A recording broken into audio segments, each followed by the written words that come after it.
Assalamualaikum warahmatullahi wabarakatuh. Akkam jirtan dhaggeeffattoonni kan koo hundi keessanuu bakkuma jirtanitti nageenyi kan koo isin dhaqqabu jecha kun YouTube channel keessan Soofuma Raappiidha anis Meedha.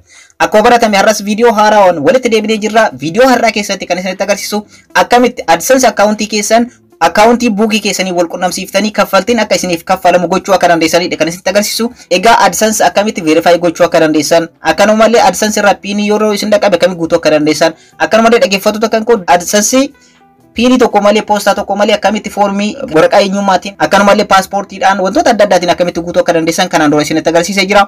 Egaa akkanumallee YouTube keessan akkamitti monetization gochuu akka dandeessan yookaan apply gochuu akka dandeessan kanaan dura isinitti agarsiisee jira. Akkanumallee dhaggeeffattoota kan koo AdSense irratti tax info akkamitti guutuu akka dandeessan, information taxi seera taxi akkamitti guutuu akka dandeessan isinitti agarsiisee jira.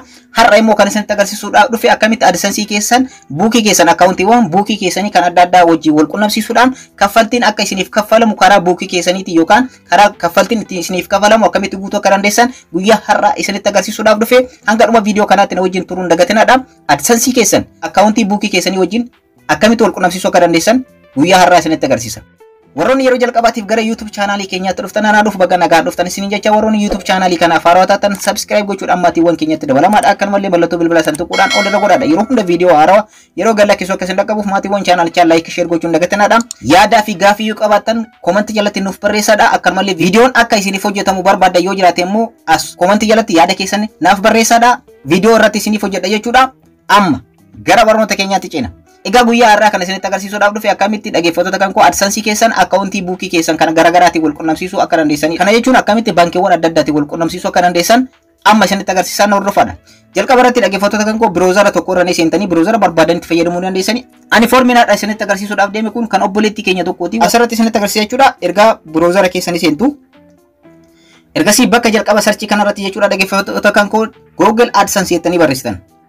Egaa Google AdSense isa jalqaba kanarratti kilik gootan. Ergasii immoo sarara sadii kana tuquudhaan desktop site ishee jettu kana on ta'uu ni mirkaneeffattu jechuudha. On erga gootanii booda dhaggeeffattoota kan koo filannoowwan isinii dhufu kana keessaa jechuudha dhaggeeffattoota kan koo Google AdSense kan jettu jirti. Google AdSense kan jedhu kanarratti kilik gootan. Egaa bifa kanaan isiniif bada jechuudha dhaggeeffattoota kan koo asirra dhuftanii asirratti sarara sadii kana argaa jirtan jedhee yaada. Sarara sadii kana ni tuqxanii sarara sadii kana akkuma tuqxanii settingiiwwan kanneentu isiniif banama. Kanneen keessaa payments kan jedhu kana argaa jirtan jedhee yaada. Payments kan jedhu kana irratti kilik gootan. Egaa asirratti wantoota tokko tokko isinitti agarsiisuu barbaada. Wanta kana wal qabate waan ta'eef jechuudha dhaggeeffattoota kan koo your earning isa jedhu kana irratti argaa jirtan jedhee yaada. Asirratti Euro 70 AdSense keessan irratti qarshiin isin hojjete Euro 70 yookaan doolaara 100 erga guutan yookaan sanduuqni kun akkanatti erga guutee booda dhaggeeffattoota kan koo baasuu ni dandeessan jechuudha. Qarshiin keessan akka isiniif galu gochuu dandeessanii. Asirratti transaction kan jedhu jira. Asirratti kaffaltii jajjaan isiniif kaffalame asirratti isiniif barreessa.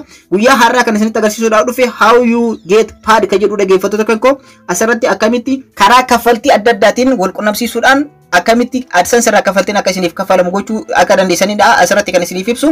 Egaa asirratti add payment method kan jedhu kana kilik gootan jechuudha. AdSense keessan karaa baankiiwwan adda addaatiin wal qunnamsiisuudhaaf kaffaltiin akka isiniif kaffalu warroonni gochuu dandeessan jechuudha. Warroonni biyya alaatti argamtan karaa PayPal'tiin karaa adda addaatiin jechuudha.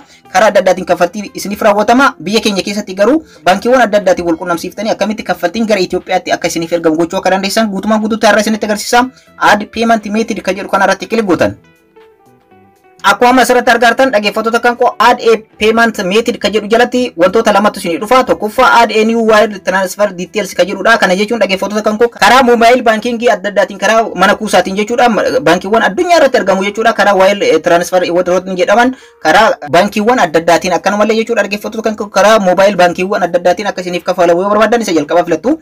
Kan dhumarraa immoo add a new check details kan jedhudha. Kun biyya keenya keessatti hojjetu karaa cheekiitiin kaffaltiin akka isiniif kaffalamu gochuudhaaf kun biyyoota biraa keessatti kan raawwatudha jechuudha. Karaa PayPal'tiin karaa adda addaatiin jechuudha dhaggeeffattoota kan koo debit card adda addaatiin guutuu yoo barbaadan isa kanaan guuttanii garuu biyya keenya wajjin kan wal simatu isa jalqaba kana waan ta'eef isa jalqaba add a new wire transfer details kan jedhu kana ni filattu.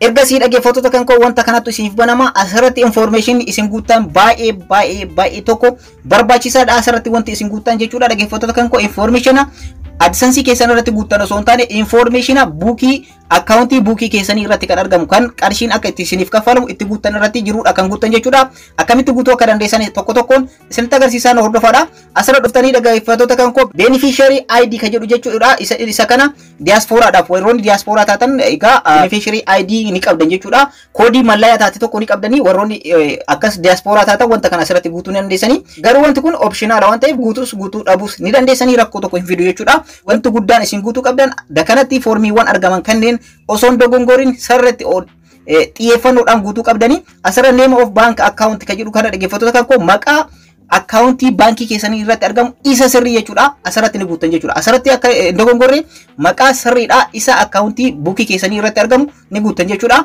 An kan obboleettii keenya kana jechuudha dhaggeeffattoota kan koo guutee nan deebi'a.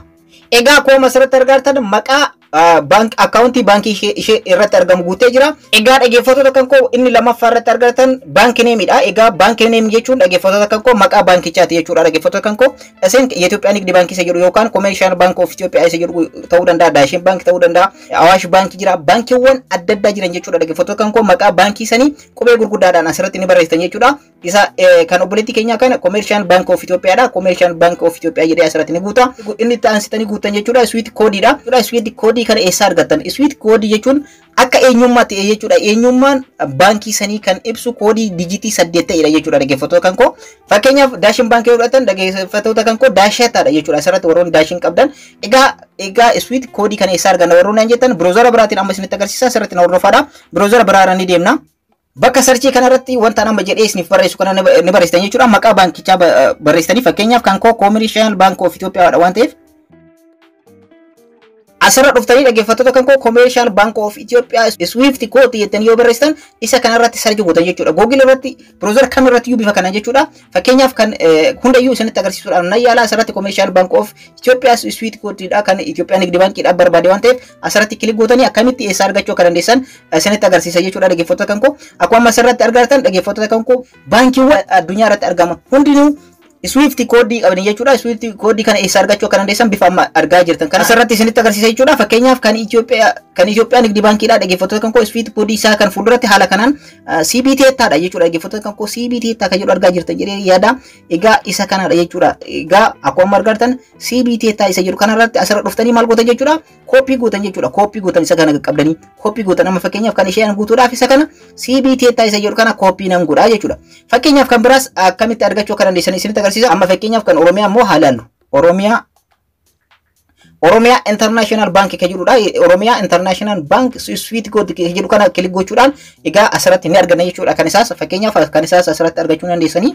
Okay, akkuma asirratti argartan Swift koodii isaa asirratti isiniif barreessa. Ori reetaadha jechuudha dhaggeeffattoota kan koo. Ori reeta jechuudha kan dhaggeeffattoota kan koo kan Oromiyaa Nigdi Baankiidha jechuudha. Kan Oromiyaa International Baankii jechuudha. Egaa ori reetaadha jechuudha dhaggeeffattoota kan koo. Swift koodiin isaa ori reetaadha jechuudha. Asirra dhuftanii isa kana koppii gochuudhaan qabachuu ni dandeessan jechuudha. Fakkeenyaaf kan Daashin Bank immoo haa ilaallu. Daashin Bank jettanii ni barreessitan jechuudha.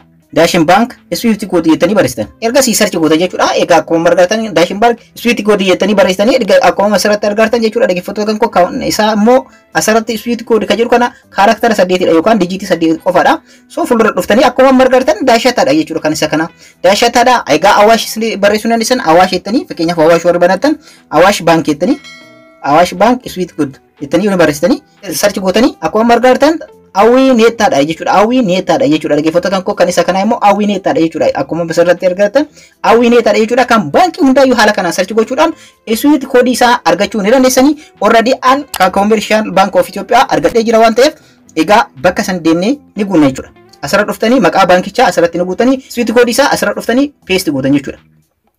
Paste gootanii akkuma argartan CBT haala kanaan as dhufee jira. Maqaa immoo asirratti jalqaban ni guutanii Commercial Bank of Ethiopia jettanii. Egaa akkuma argartan Commercial Bank of Ethiopia jechuudha. Haala kanaan ni barreessitanii qubee gurguddaadhaan barreessitan jechuudha. Maqaa baankichaa baankii Oromiyaa yoo ta'e Oromiyaa International Bank jettanii qubee gurguddaadhaan ni barreessitanii. Awaash Bank yoo ta'e Awaash Bank akkanuma Daashin Bank yoo ta'e Daashin Bank jettanii haala kanaan qubee gurguddaadhaan ni barreessitanii. Swift koodii isaa haala ittiin argatan isinitti agarsiisee jira. Kan isa kana CBT jechuudha dhaggeeffattoota kan koo. Inni dakanatti amma isinifafu step lamaadha jechuudha dhaggeeffattoota kan koo account numberidha. Asirratti dogongoruu hin qabdani account numberii lakkoofsa accountii baankii keessan irraa isiniif kennama baay'een keessan ni beektanii lakkoofsa dijiitii 13 na fakkaate dijiitii 13 14 naannoo sanii so isa san bakka jalqaba kanaa fi irra retype account number kan jedhu kana bakka kanneen lamaan irratti iyyuu ni guutan jechuudha. Kan obboleettii keenya kana guuteen isinitti agarsiisa. Egaa dhaggeeffattoota kan koo haala kanaan dhaggeeffattoota kan koo akkuma argitan asirratti lakkoofsa accountii isaa ishee guutee jira jechuudha. Lakkoofsa accountii baankii ishee guutee jira. Asirratti argitan account numberidha. Asirratti immoo account numberii san isa jalqaba irra deebistanii bakka kanattis ni guuttanii. Egaa irra deebitanii jechuudha dhaggeeffattoota kan koo irra isiniif deebi'uu salphina. Beneficiary ID isa diasporaadhaa fi kan kennamu inni kun ID dha jechuudha akka malleetti. Koodii warroonni qabdan asirratti guutanii warroonni diaspora taatan jechuudha. Inni biraa immoo name of bankidha.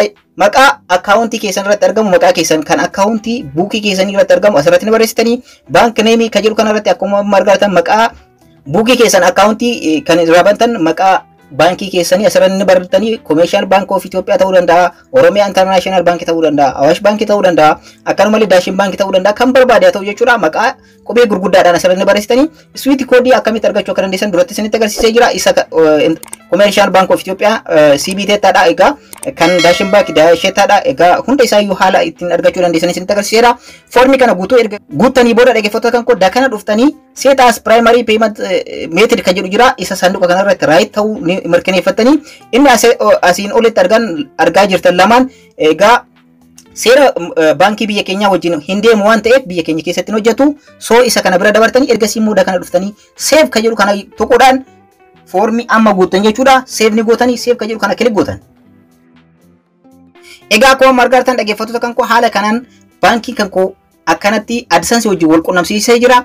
Yeroo hundayyuu kaffaltiin kan koo kan raawwatamu baankii amma asirra AdSense irratti guutee kanadha. Dhaggeeffattoota kan koo maqaan asirra jira akkanumallee lakkoofsi accountii kan kootillee asirra jira. Ergasii dhaggeeffattoota kan koo wanta kana garuu irra deebitanii edit gochuun illee danda'ama. Garuu dhaggeeffattoota kan koo irra deebitanii wanta kana hojjechuu piroosesii adda addaa keessa seenuun duratti steppii isaa isinitti agarsiiseera. Suuta jettanii hojjechuu ni dandeessan jechuudha. Egaa bifa kanaan AdSense keessan accountii keessanii wal qunnamsitanii qarshii karaa salphaa ta'een akka isiniif kaffalamu gochuu ni dandeessanii. Qarshiin kan isiniif kaffalamu yeroo baay'ee jechuudha dhaggeeffattoota kan koo akka Awuroopaanota 21 hamma 24 naannoo sanitti kaffaltiin ni raawwatama jechuudha. Ji'a tokko keessatti doolaara 100 yookaan yuuroo 70 yoo geettan karaa baankii keessaniitiin kaffaltiin isiniif raawwatama jechuudha. Egaa haala kanaan accountii keessan AdSense wajjin wal qunnamsiiftanii kaffaltiin akka isiniif raawwatamu gochuu ni dandeessanii.